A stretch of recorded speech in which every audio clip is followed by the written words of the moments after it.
And I think you probably have to accept it. Yep. Hello, wonderful Ikigai Live to the fullest members. This is Mayumi here. For people who don't know me very well, I am the founder of this group, Ikigai Live Life to the Fullest. I am based in beautiful Cairns, Far North Queensland in Australia.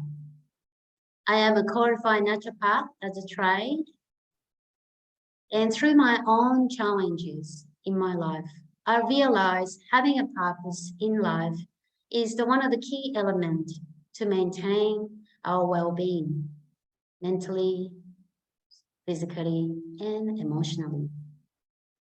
My vision is to become a role model in the community, and so that the community that impact for the future generations.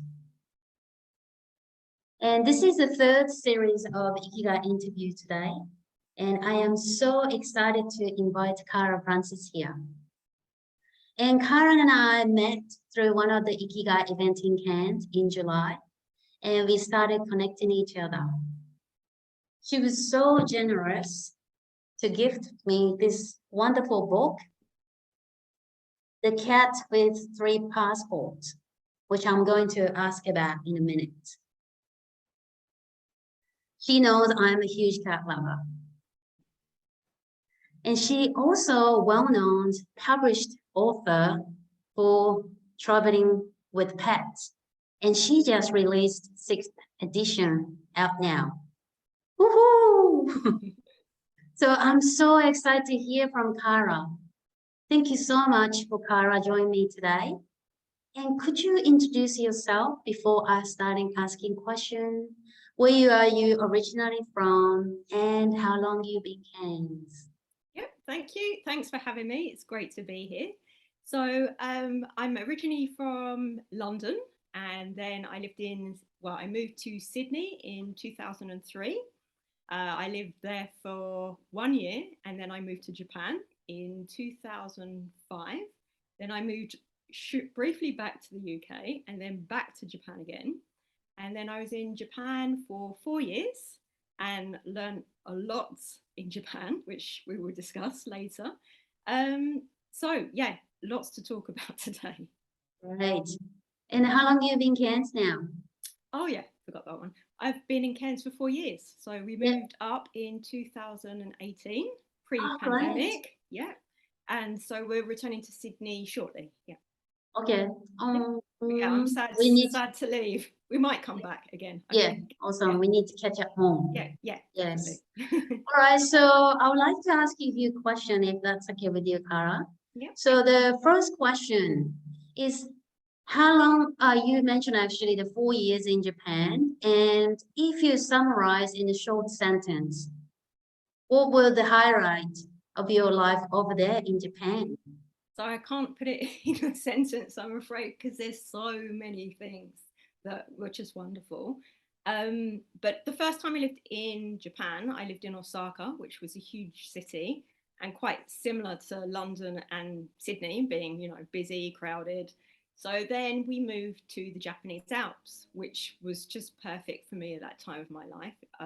It brought me closer to nature, living in the seasons, eating seasonally, being part of a local community, having onsens in the winter, in a natural river as well, by a riverbed. What else? Meditating with Zen monks in a centuries-old temple, and taking my cat on the Shinkansen and the Tokyo subway was definitely a highlight for me. How did you go with the cats on the Shinkansen? Fine. Because of the rocking motion of the Shinkansen, it kind of sent them to sleep. So they were on the JR line, they were kind of yelling and a bit disturbed, but the gentle motion of the bullet train just sent them to sleep. It was great. And, there was a real novelty for everybody on board. Everybody wanted to come and see the gaijin with the cat. So, yeah, it was. Gaijin with the cat. Yeah. Amazing. So your cat was it one cat? So when I was in Takayama, I rescued 4 cats, and then when I moved to Fukushima, I rescued another one. So because I already had too many cats, I went back on the Shinkansen from Fukushima over to the other side of Japan, to Takayama, to rehome a cat with my dear friend Sayomi. And we named her Meow Chan, and Meow Chan went to live with Sayomi's grandmother, and they still live together because her husband passed away, and she needed a companion. And so it all happened perfect timing. Yeah, it was amazing. That's amazing. So you rescued 5 cats in total. 5 cats, yeah. Oh, I didn't realize you lived in Fukushima as well. Yes, very remotely, so up near Hatsuriko Highlands. And I worked in, it's very hard to explain, but it was called British Hills, and it's owned by Sano University. And it's like a British kind of Disneyland or amusement park. So Japanese people from all over Japan, whether it's Hokkaido in the north or Okinawa in the south, they come for 3 days, total immersion in English. So there I worked with people from the Commonwealth. So it would be Australians, New Zealanders, South Africans, Canadians, and Brits as well. So we were all together teaching things like cricket was quite a popular one, English style calligraphy, what else?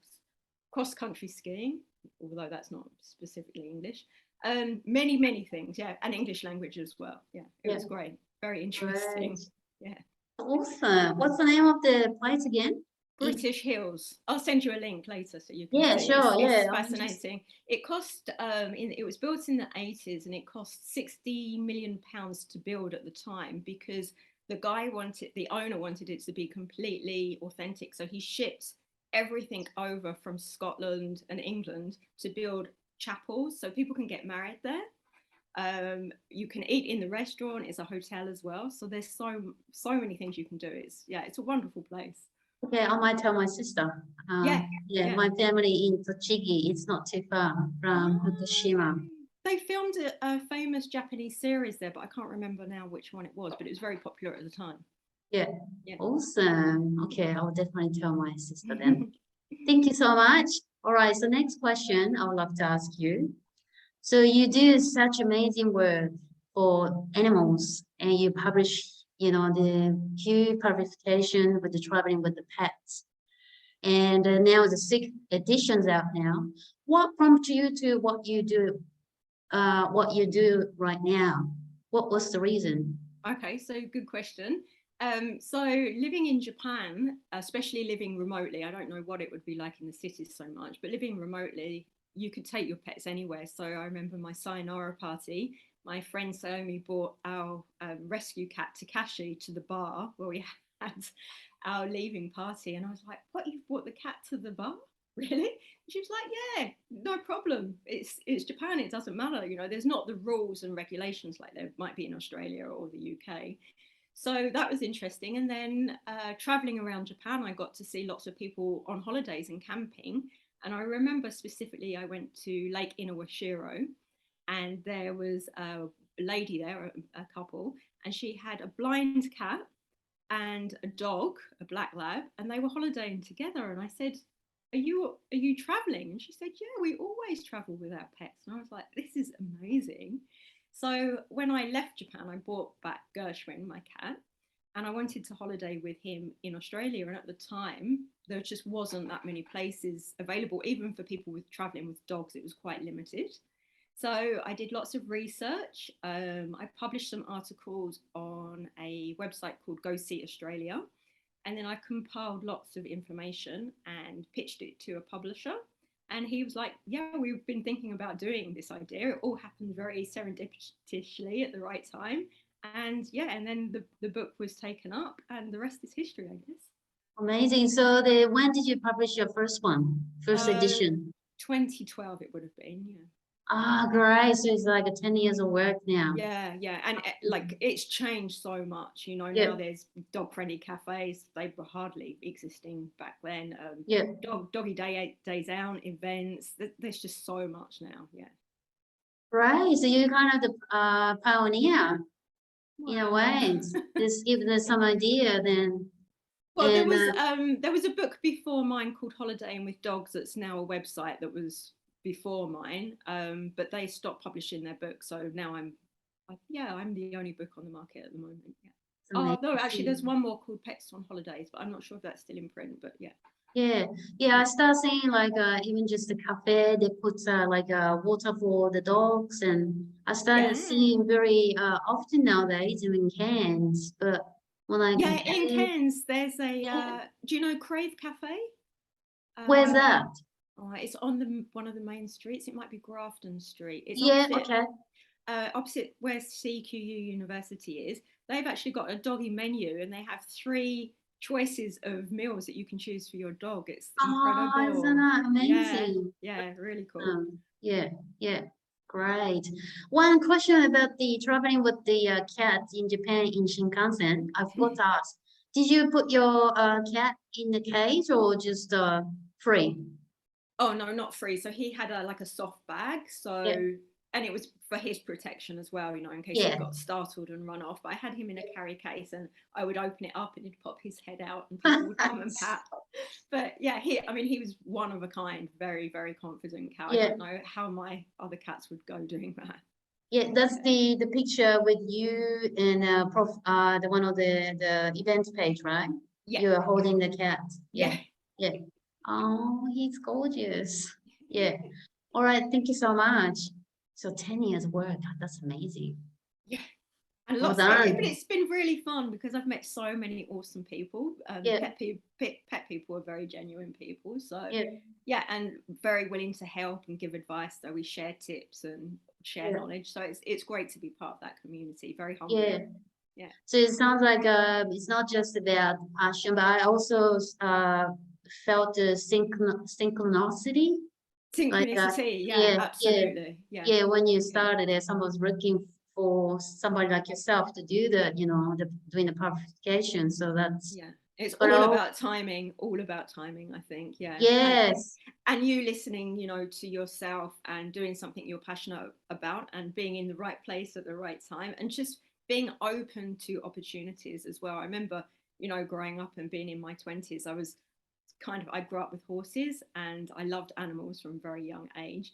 But my grandparents said, no, there's no money in horses. You've got to get a job in a bank, and kind of shut down that world to me completely. And then I just became confused. I didn't really know what I wanted to do. And so I guess living in Japan, I was away from, you know, being told what to do by family.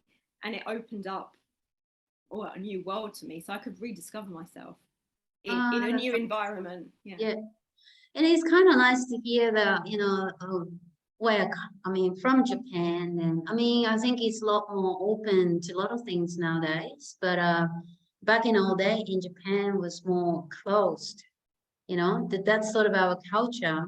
Mm. But it's so nice to hear from somebody like yourself, not actual Japanese, origin, and discover the new and open up the opportunity. It's kind of nice to hear as well.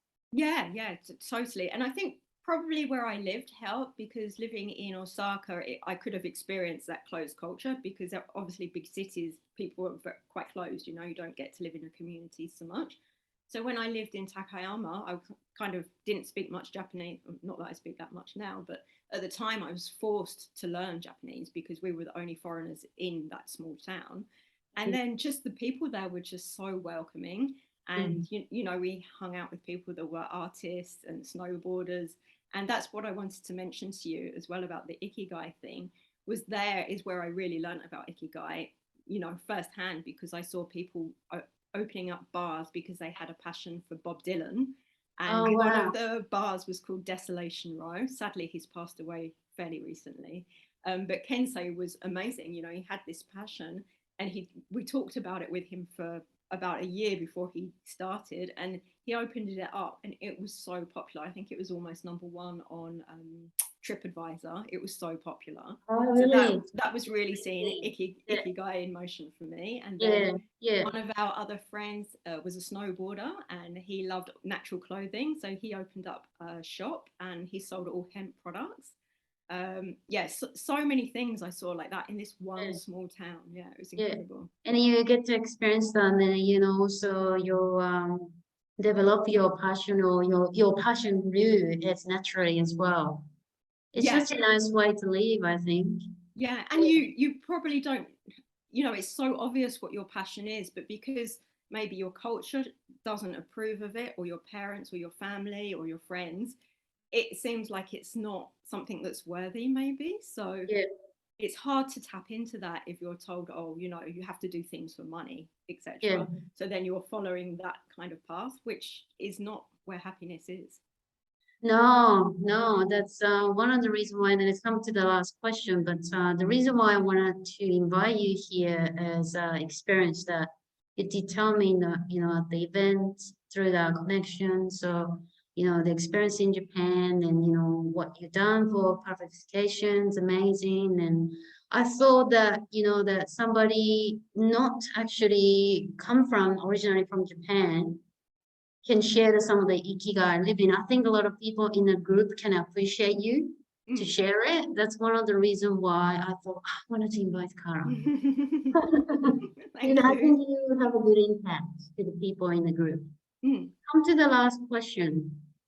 You probably answered some of it before, but how would you interpret the Ikigai concept, and do you recognize any Ikigai in your living? I think you partially already answered it, but if you can maybe elaborate or Yeah, sure. and on that. Yeah. So for me, it's about having a purpose and doing what you love and trying to do that every day as much as possible. So for me, it was combining my love of animals, travel, and writing. Growing up, my aunt was a journalist, so I used to see her, you know, in the olden days on a typewriter, and she'd get me to do some research for her. So I was always fascinated by writing, but never really felt like I was talented enough to do it. So then, because I didn't feel that talented like she was, I was like, oh, well, I can write things about, you know, what I know. So that was animals. So then it kind of, the flow just happened and it came naturally, and incorporating that with travel as well. But then if we talk about moving on from that, how I live that every day. So for example, one beautiful thing that happened to me a few years ago was I was reposting a deaf white cat in Sydney from the vet that I used to go to at in Glebe. I don't know if you're familiar with Sydney, but it's near Sydney University. And I used to take my own cat there, and they said, oh, would you be able to share this deaf white cat on your social media? I was like, yeah, sure, no worries. So I shared the cat, and about 3 days later, I got a message in my inbox, and this woman had rescued this white cat that she saw on my post. And I was like, oh my God, that means so much to me. Oh my God, that's a goosebumps moment, isn't it? Yeah. So that was like, you know, that was just incredible. Yeah. It So I is. think Ikigai doesn't have to be about money. It's about doing something good for other people. Yeah, definitely. Yeah. I think is having a passion in the life, and then just also, energy will influence other people. Like a simple term that my family used to tell me, make sure you smile to other people. Yeah, absolutely. But but it just, when you smile people, other people just smile, even just walking on the street, and you don't have to talk, just smile, and they usually smile back. Yeah. So I think energy is very like a ripple effect. Yeah, definitely. I agree. So having an Ikigai ourselves is actually help the community. Yeah. Yeah. I think that's what it's more about, more than making money, more than having a career. It's doing something for yourself, learning about yourself, and then sharing that gift with other people. Yeah. Oh, that's amazing. I love that what you said. Yeah. Oh, thank you. Amazing. Yeah, thank you so much, Carla. It's lots of gems in the Ikigai interview. I hope we can do something in the future, maybe with the other folks, we're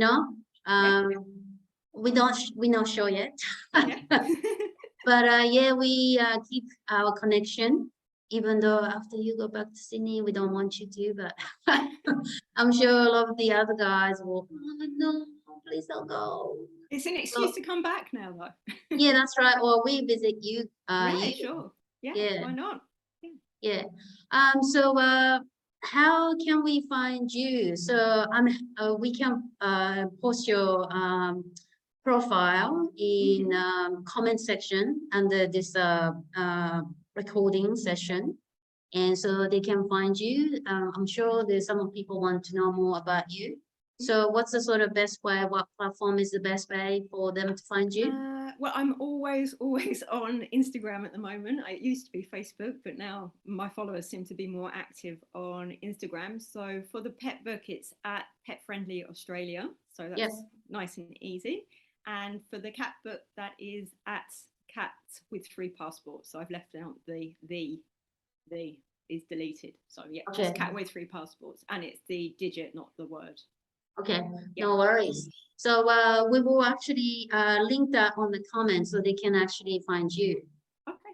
Yeah, Excellent. yes. I'm starting the first chapter, so I'm looking forward to go moving on to the chapters. And I think he's did a clever job that like always put the cat like neko no me no you ni kawaru is the cat is involved, of course, but I thought, oh, what a smart way. Oh, I had such fun researching the idioms at the beginning. Yeah. The cat proverbs. Yeah, that was great Neko no for te me. mo karitai, neko no te mo karitai. We need the hands, even just Yeah, hands. yeah, they're I thought, brilliant. I love them. oh, what a smart way to actually do the second chapter. Mm. Yeah. It gave me focus, I guess, because I had that to work around. I was like, right now I can't go off topic. I have to stick within those kind of that message. So that worked for me. Yeah. I think that's very smart, clever one. So I'm looking forward to reading them. I'll let you know once I've finished. Yeah, excited. Please be patient. Yeah, no rush. Might No take rush. time. Yeah. All right. Thank you so Okay. much for your Thank time. you. Arigatou gozaimasu. Arigato. I'm so grateful, and the members will be so grateful too. Oh, been a pleasure. I really enjoyed it. Yeah, and we will look forward to some other collaboration in the future. Yeah, absolutely. Yeah. All right. Thank you. Thank you.